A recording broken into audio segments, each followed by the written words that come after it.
BMP TV Professional Update. Waendeleaje ndugu mtazamaji wa BMP TV, ni mara tena sasa Orange kwenye mic, tunazidi kuwakilisha vyema kabisa uwanja wa BMP TV. Leo tumekuletea taarifa kedekede ambazo zinahusu huko Jamhuri ya Kidemokrasia ya Kongo kwa ujumla na hata pia dunia nzima. Na usisahau, hii ni BMP TV, tunazidi kuwakilisha vyema kabisa kwa mashauriano ambayo yanazidi kuendelea kati ya rais mstaafu pamoja na jamii ya Bukavu. Na huu ni muhtasari wa habari. Wito wa dharura kwa jamii ya kimataifa na serikali ya Kongo. Wananchi wa Ngungu wamewekwa mateka na wahasi wa M23. Ziara ya rais mstaafu Joseph Kabila mjini Bukavu kwa ajili ya kusaka amani, hali ya utulivu na muda kufuatia mapigano kati ya M23 na AFC na wazalendo katika Nord Kivu. Uvumi kuhusu kifo cha msanii chipukizi Ngulu ni wa uongo, yu hai na anaendelea vizuri. Ndugu mtazamaji, kuna haya na mengineyo ambayo yako ndani zaidi kiundani. Kwa hiyo fanya kuwa pamoja nasi mwanzo hadi mwisho na kufaidi mengi zaidi ambayo yako kwenye taarifa hii ya kutoka huko Jamhuri ya Kidemokrasia ya Kongo. Bila kusahau, mimi ni Sasa Orange, nazidi kukuletea update nono kabisa, na hivyo tutaanza huko Ngungu, wilaya ya Masisi. Sisi wananchi wa Jamhuri ya Kidemokrasia ya Kongo asili na wakazi wa mji wa Ngungu ulioko katika wilaya ya Masisi, jimbo la Kivu Kaskazini, tunatoa wito huu wa dharura wa majonzi na wa kuomba msaada kwa serikali ya kitaifa ya DRC, kwa wabunge wa bunge la kitaifa na la mikoa, pamoja na kwa ajili ya kimataifa, hususan Umoja wa Mataifa na Umoja wa Afrika na mashirika yote ya kutetea haki za binadamu ulimwenguni. Kwa mujibu wa wiki kadhaa sasa, hali ya usalama na maisha ya kawaida kwa wakazi wa Ngungu imefikia kiwango cha janga lisilovumilika. Wananchi wa eneo hili wanateseka, wakikabiliwa na ukiukwaji mkubwa wa haki za binadamu, huku wakionekana kutelekezwa na wale wenye dhamana ya kuwalinda. Eneo hili sasa limeingia mikononi mwa waasi wa kundi la M23, kikundi cha kivita chenye agenda isiyo na halali na kinachotuhumiwa kuwa na uhusiano wa karibu na mataifa jirani. Waasi hawa wamejipenyeza ndani ya jamii ya Ngungu na kuanza kutumia nguvu, hofu na ukatili kusimika utawala wao haramu, huku wakikiuka kila kanuni, haki na utu wa binadamu. Mateso wanayopitia wananchi katika kile kinachoonekana kama hatua ya kutawala kwa mabavu, kundi la M23 limeanzisha mfumo wa dhuluma dhidi ya raia, matukio ambayo yameripotiwa na mashahidi wa moja kwa moja pamoja na vyanzo vya kijamii. Yanaeleza kuwa wananchi wanatozwa kodi za kulazimishwa bila muktadha wala msingi wa kisheria. Watu wanalazimishwa kufanya kazi ya mikono kama kulima mashamba ya wahasi, kubeba silaha au mizigo, kujenga ngome bila malipo. Hali ya utumwa wa kisasa. Ardhi za watu binafsi na mashamba yao yameporwa kwa nguvu na kutwaliwa na wahasi yao kwa matumizi yao binafsi. Raia wa kawaida wana uhuru wa kutembea, kujieleza au hata kushiriki ibada bila ruhusa au kuwekewa masharti. Wale wanaonyesha dalili za kupinga au kuuliza maswali wadhibiwa, hutiwa mbaroni au hata kupotezwa. Wananchi wa Ngungu sasa wanaishi katika hali ya uoga usiokoma. Watoto hawezi tena kwenda shule, huduma za afya hazifikiki na shughuli za kiuchumi zimesimama. Hili ni jaribio la wazi la kuharibu jamii kwa msingi wa hofu na ukandamizaji. Maombi yetu kwa serikali na jumuiya ya kimataifa, tunaomba tena kwa sauti ya uchungu na matumaini madogo yaliyobaki, kwamba mamlaka ya serikali kuu kupitia rais wa jamhuri, wizara ya ulinzi, wizara ya mambo ya ndani pamoja na viongozi wa kijeshi wachukue hatua za haraka, madhubuti na za dhati, kutuma vikosi vya jeshi la kitaifa kuokoa na kulinda raia wa Ngungu kwa kuzingatia sheria za kimataifa kuhusu vita na ulinzi wa raia, kuanza uchunguzi huru na wawazi kuhusu vitendo vya ukiukaji wa haki za binadamu vinavyofanywa na M23 kwa kushirikiana na taasisi za haki za binadamu, kutoa misaada ya kibinadamu kwa haraka ikiwemo chakula, huduma za afya, malazi na usaidizi wa kisaikolojia kwa wahanga wa ukatili huo. Kwa jumuiya ya kimataifa tunasema hivi: msikae kimya mbele ya mateso haya.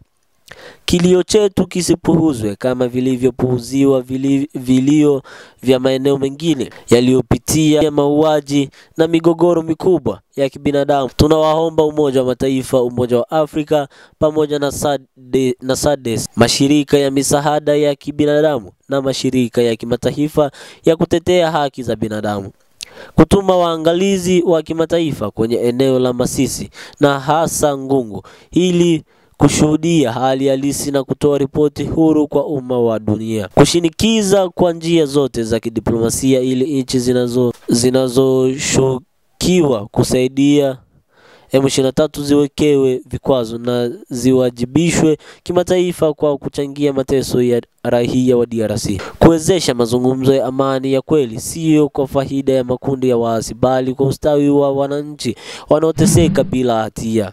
Leo wananchi wa Ngungu wamekuwa mateka katika ardhi yao.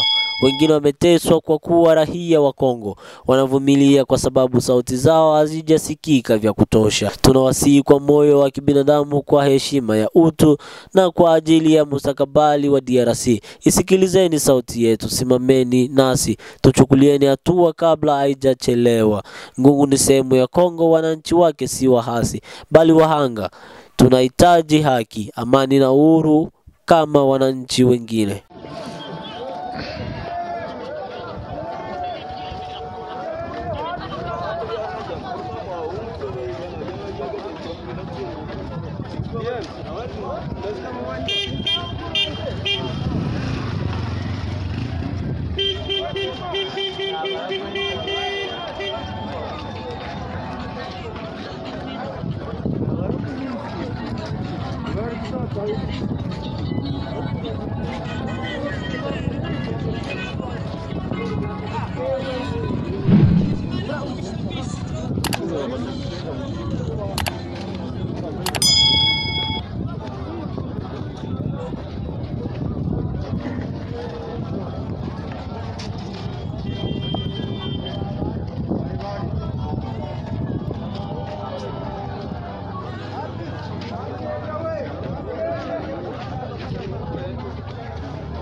Kwa karne hizo ambazo zilizopita mpaka sasa hivi wamezidi kutawaliwa na M23 na kupewa makazi isiyo na lazima, na hivyo wengine kuacha kazi zao ambazo ni za msingi na ambazo zingewafanyia moja baada nyingine kupata chochote kile chakula. Lakini sasa hivi kazi zote zimekuwa zikifanyika kwa maslahi ya M23, na hivyo wengine mpaka kufikia kunyang'anywa maeneo yao na mashamba yao, na hiyo ni mojawapo ya kitu ambacho M23 ambayo imefanya kidogo ambayo si sahihi kwenye haki za binadamu. Na hivyo serikali ya Jamhuri ya Kidemokrasia ya Kongo inabidi tu kuchukua hatua, kwa sababu mpaka sasa hivi Ngungu hali si shwari kabisa na wengi wanazidi kuteseka hapa na pale. Mtu kama hujatimiza matakwa ya wenye ambao wanakusimamia kwenye kazi, basi fimbo zinakufuata. Kwa hiyo tuwe makini ndugu zangu, na hatua ziweze kwenda na kuchukuliwa. Huko kulikuwa ni Ngungu ambao ni huko Masisi,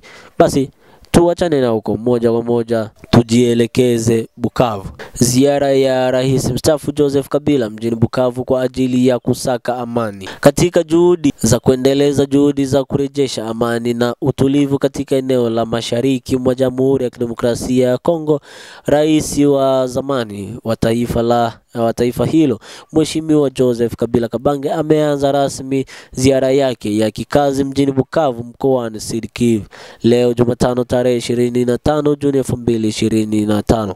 Akiwa katika mkoa huo wenye historia ndefu ya migogoro na ukosefu wa usalama kwa zaidi ya miongo mitatu sasa, Rais Kabila ameanzisha mchakato wa kusikiliza na kushauriana na wadau mbalimbali wa jamii katika juhudi zake za binafsi za kuchangia katika juhudi za kuleta amani ya kudumu.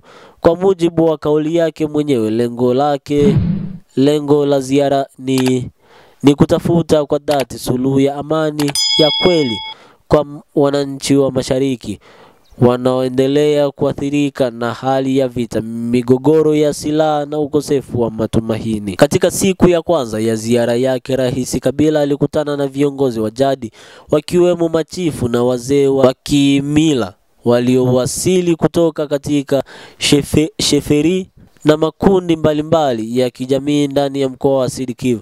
Kikao hicho muhimu kilifanyika katika mazingira ya mazungumzo ya faragha lakini yenye nia ya dhati ya kuleta mshikamano na kuelewa hali halisi ya maisha ya wananchi kutoka kwa sauti za mashinani. Kwa mujibu wa taarifa zilizotolewa na baadhi ya washirika wa mkutano huo, mjadala ulijikita zaidi kwenye masuala ya amani, usalama wa jamii na namna ambavyo viongozi wa jadi wanaweza kuwa sehemu ya suluhu la kudumu. Viongozi hao wa kimila walimweleza Rais Kabila hali halisi ya changamoto zinazowakabili wananchi, ikiwa ni pamoja na ukosefu wa usalama unaosababishwa na makundi yenye silaha, migogoro ya ardhi na ukosefu wa uwakilishi katika mchakato wa maamuzi ya kitaifa kuhusu amani. Viongozi hao walionyesha matumaini kwamba ujio wa Rais Kabila unatoa alama muhimu ya matumaini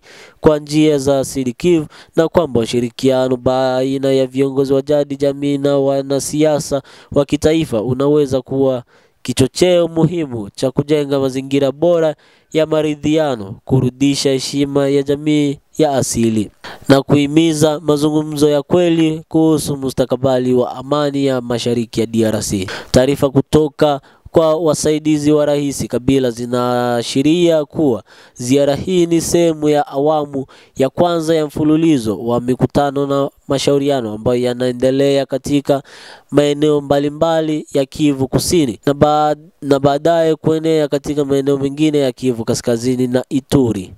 Rais Kabila ambaye aliongoza Jamhuri ya Kidemokrasia ya Kongo kwa zaidi ya miaka 18 anaonekana kurejea katika anga za kisiasa na kijamii kama mjumbe wa amani na msuluhishaji wa migogoro ya ndani, akitumia uzoefu wake wa muda mrefu kama kiongozi wa taifa. Hata hivyo, wadadisi wa masuala ya siasa wanaona ziara hii kama ishara ya kuimarika kwa ushawishi wake wa kisiasa, hasa katika eneo la Mashariki ambako anaheshimika na kuaminika na jamii nyingi. Ndugu mtazamaji wa BMP TV Online, kwa hili ambalo linazidi kuendelea kwa kuhusu swala hili ambalo Joseph Kabila anazidi kulitenda na kutaka kuweka sura moja ya amani. Lakini kwa hapa tena tukiangalia kwa kuna barua ambayo ilitoka ya wazalendo ambao walituma kwa jamii ya Sud Kivu pamoja na Nord Kivu kwa kutokumuamini au hata kwa kutokumuonesha njia moja ama nyingine ya kutaka kumsikiliza kwa yale ambayo anazidi kuyaleta. Lakini kwa sasa hivi tena pia tumekuja kuoneshwa hapa sasa hivi ni watu mojawapo ambao wamejaribu kukaa naye chini na kujaribu kumsikiliza kwa ujumla zaidi, na ambao wanazidi kuweka namna moja ama nyingine ya kutaka kuonesha kuwa rais huyo mstaafu anaweza akawa mojawapo wa amani katika majanga ambayo yanazidi kuendelea kwa hapo kwao, na bado yanaendelea. Bado ni huko Bukavu kwa rais mstaafu Joseph Kabila aendelea na mashauriano ya kisiasa mjini Bukavu. Katika mwendelezo wa ziara yake ya kikazi katika mkoa wa Sud Kivu, rais mstaafu wa Jamhuri ya Kidemokrasia ya Kongo Mheshimiwa Joseph Kabila Kabange ameendelea na mfululizo wa mashauriano ya kijamii na kisiasa leo Jumatano tarehe 25 Juni 2025 katika jiji la Bukavu ambalo ni makao makuu ya mkoa huo wa Mashariki mwa nchi. Mashauriano haya yanatajwa kuwa sehemu ya juhudi zake za kujihusisha moja kwa moja na wananchi wa ngazi mbalimbali katika kuwasikiliza, kuelewa kwa kina hali halisi ya kijamii, kisiasa na kiusalama inayowakabili, sambamba na kutathmini namna ambavyo mchango wake unaweza kuimarisha juhudi za upatikanaji wa amani ya kudumu katika eneo ambalo limekumbwa na migogoro ya silaha kwa zaidi ya miongo mitatu sasa. Katika kikao cha leo, Rais Kabila alikutana na wawakilishi kutoka nyanja tofauti za kijamii, wakiwemo viongozi wa jadi, wanaharakati wa mashirika ya raia, viongozi wa kidini pamoja na vijana, wanawake na baadhi ya wanasiasa wa ngazi ya mkoa. Mazungumzo haya yaliendeshwa katika mazingira ya heshima na usikivu mkubwa, huku kila mshiriki akipewa nafasi ya kutoa maoni yake kuhusu hali ya sasa ya nchi na matarajio ya baadaye. Picha zilizopigwa wakati wa mashauriano haya zinaonyesha sura ya ushirika mpana wa wadau, huku Rais Kabila akisikiliza kwa makini na kuchukua kumbukumbu. Viongozi wengi waliokutana naye waliangazia kwa undani masuala yanayohusu ukosefu wa usalama unaosababishwa na makundi yenye silaha, migogoro ya ardhi, ukosefu wa ajira kwa vijana pamoja na changamoto za utawala bora katika ngazi za mitaa. Kwa upande wake, Rais Kabila alieleza kwamba lengo lake kuu ni kuchochea mchakato wa maridhiano, mshikamano na mazungumzo ya kweli miongoni mwa Wakongo. Alisisitiza kuwa amani haiwezi kupatikana kwa mabavu bali kwa ushirikiano wa kweli, mazungumzo ya wazi na kusikilizana kati ya viongozi na raia. Aliwahimiza viongozi wa eneo hilo kuwa mstari wa mbele katika kulinda maslahi ya raia na kuhimiza mshikamano wa kimataifa. Alitumia fursa hiyo kutoa wito wa vijana wa Bukavu na mkoa mzima wa Sud Kivu kushiriki kikamilifu katika kujenga amani, kuacha kushawishiwa na makundi ya waasi na badala yake kutumia sauti yao katika mchakato wa demokrasia, maendeleo na ujenzi wa taifa. Wataalamu wa masuala ya siasa na jamii wameeleza kuwa mashauriano haya ya Rais Kabila yanaweza kuwa sehemu ya mchakato mpana wa siasa unaolenga kuijenga upya sura yake mbele ya wananchi, sambamba na kuchochea mazungumzo ya kitaifa kuhusu mustakabali wa taifa. Wengine wanaona ziara hizi kama sehemu ya maandalizi ya nafasi mpya ya kisiasa kwa rais huyo mstaafu, hasa katika eneo la Mashariki ambako bado anaihifadhi heshima yake juu.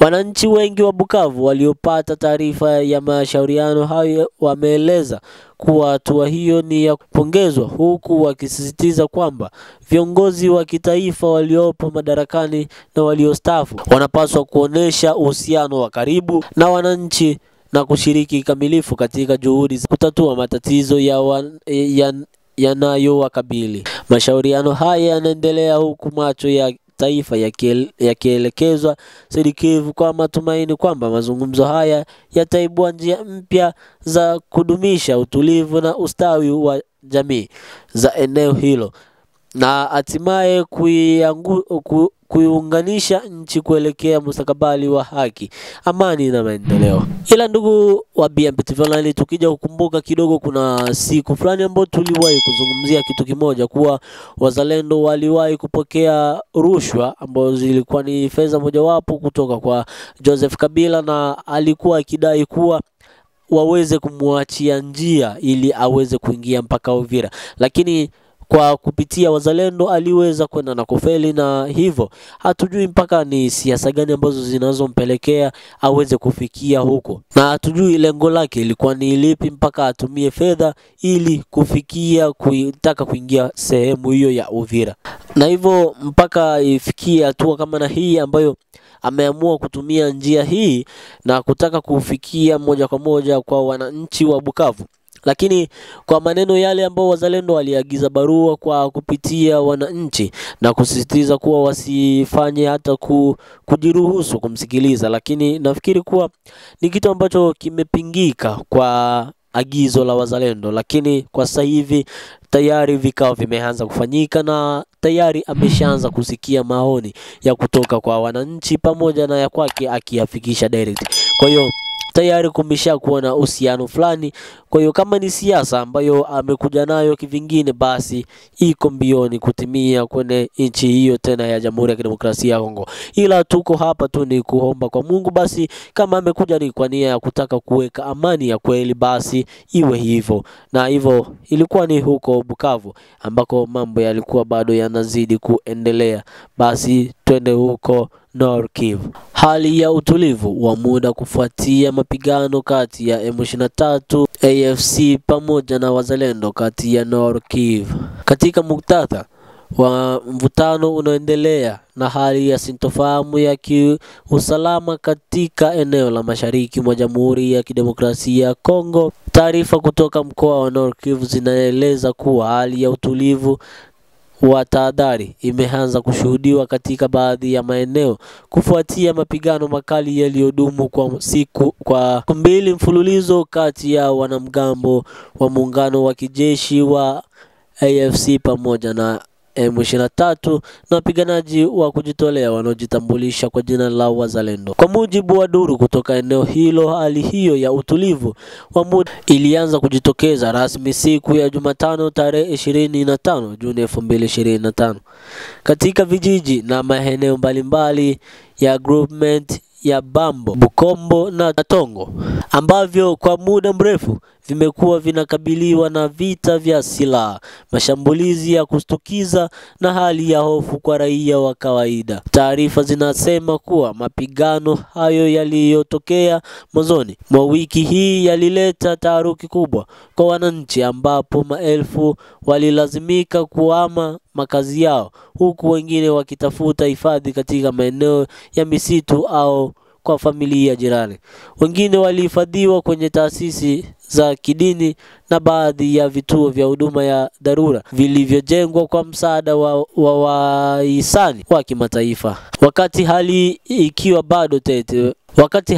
ikiwa bado ni tete, wakazi wa maeneo hayo wamesema kuwa wanasalia na wasiwasi mkubwa, wakihofia kwamba utulivu huu ni wa muda tu, ni kwamba mapigano yanaweza kurudi wakati wowote kutokana na mvutano wa kijeshi na kisiasa unaendelea kati ya makundi hayo asimu. Katika mahojiano yaliyofanyika kwa njia ya simu na baadhi ya viongozi wa kijamii wa maeneo hayo, wameeleza kuwa licha ya kupungua kwa milio ya risasi na mapigano ya moja kwa moja, bado dalili za uwepo wa wanajeshi wa makundi yote mawili zinaonekana wazi, huku mingurumo ya magari ya kivita na harakati za askari zikiripotiwa kwenye baadhi ya vijiji. Kwa upande mwingine, wananchi wa Bambo, Bukombo na Tongo wamesitiza kwamba kinachohitajika sasa si tu utulivu wa muda, bali suluhisho la kweli na la kudumu kwa mgogoro huu wa miongo mingi.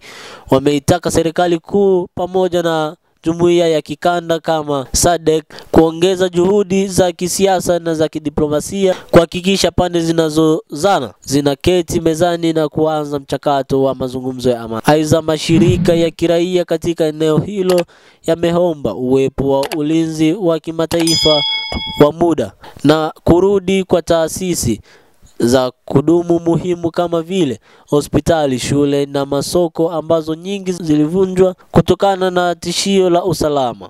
Taarifa zaidi kutoka kwa wanaharakati wa haki za binadamu zinaeleza kuwa kuna hofu ya uwepo wa ukiukwaji wa haki za binadamu uliofanyika wakati wa mapigano, ikiwa ni pamoja na utekaji, uporaji na hata wauaji wa raia wasiokuwa na hatia.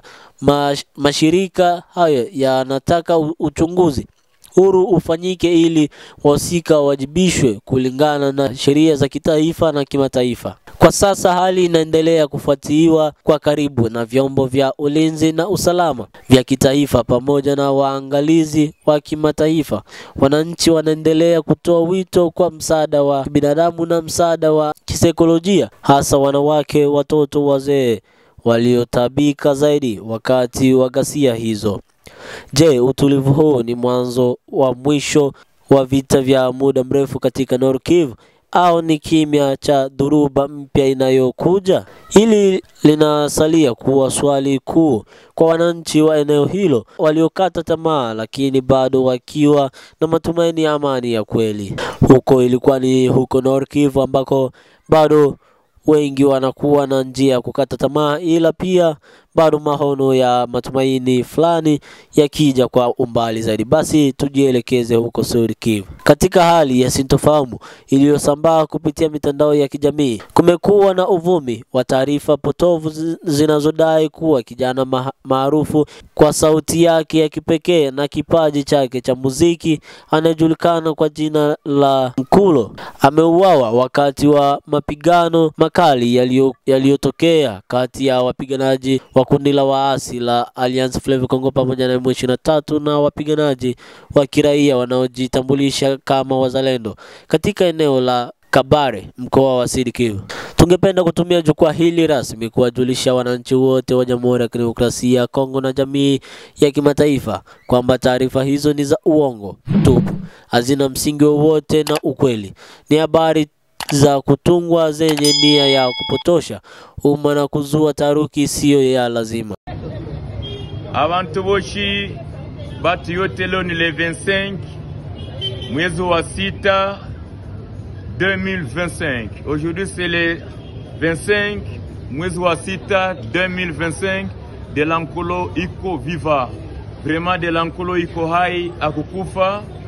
Batu yote mubeno muhima mwe na moyo kama de Lankolo iko viva. Population monde entier, 5 continents, Africa, RDC.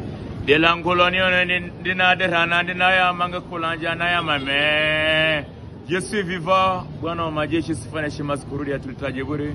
De Lankolo iko viva.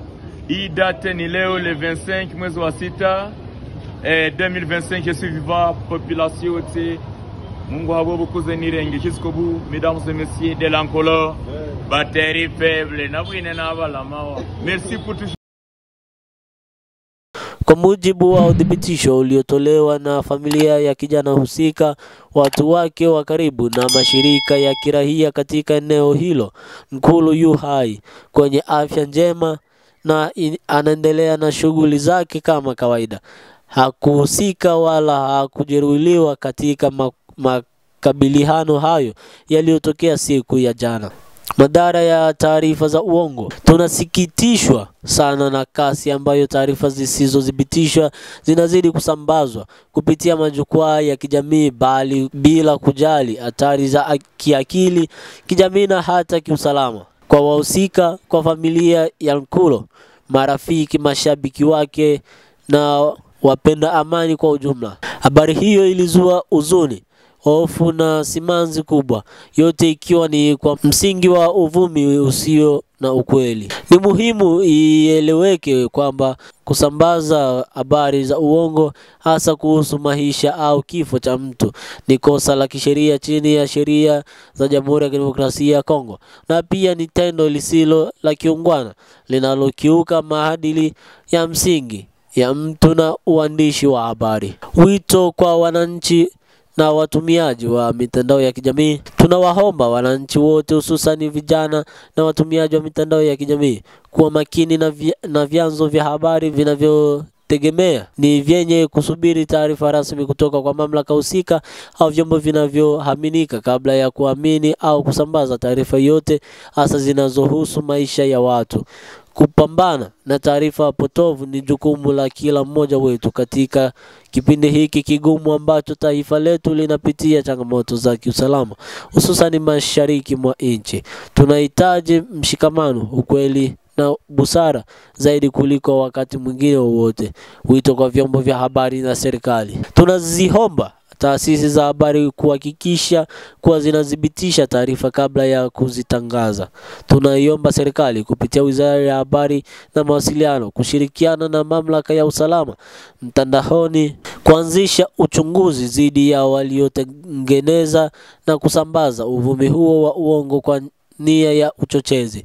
Tunashauri hatua za kielimu na mfumo zichukuliwe kwa haraka ili kuongeza uelewa wa wananchi kuhusu madhara ya fake news kwa amani na usalama wa taifa. Kijana Nkulu ni hazina ya vipaji kwa taifa letu, ni sauti ya kizazi kipya na mfano wa matumaini kwa vijana wengine wa Kongo wanaotumia vipawa vyao kujenga maisha bora. Kusambaza uvumi wa kifo chake si tu ni kukihua haki yake ya utu, bali pia ni kujaribu kuzima ndoto ya mamilioni ya vijana wanaomuona kama mfano wa kumuhiga. Tunafurahi kutangaza na kusisitiza kwa mara nyingine Nkulu yu hai, yuko salama na anaendelea kuishi na kutizama ndoto yake kama msanii. Tuwape vijana wetu ulinzi wanaohitaji, sio vitisho vya taarifa potovu. Na huu ndio mwisho wa habari yetu hii, ndugu mtazamaji wa BMP TV Online. Ulikuwa na Mr. Orange, tulikuwa kuna Mike pamoja na tukishare zaidi kwa mambo hapa na pale kuhusu taarifa kutoka Jamhuri ya Kidemokrasia ya Kongo. Na hivyo usisahau kusubscribe, like, pia na comment, utakuwa umetisha zaidi kwa sababu kila wakati utakuwa unapata update nono kama na hizi hapa kutoka hapa BMP TV Online.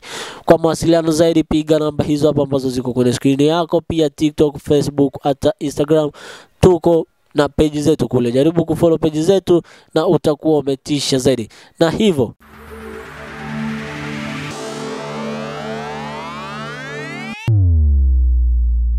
BMP TV Professional Update.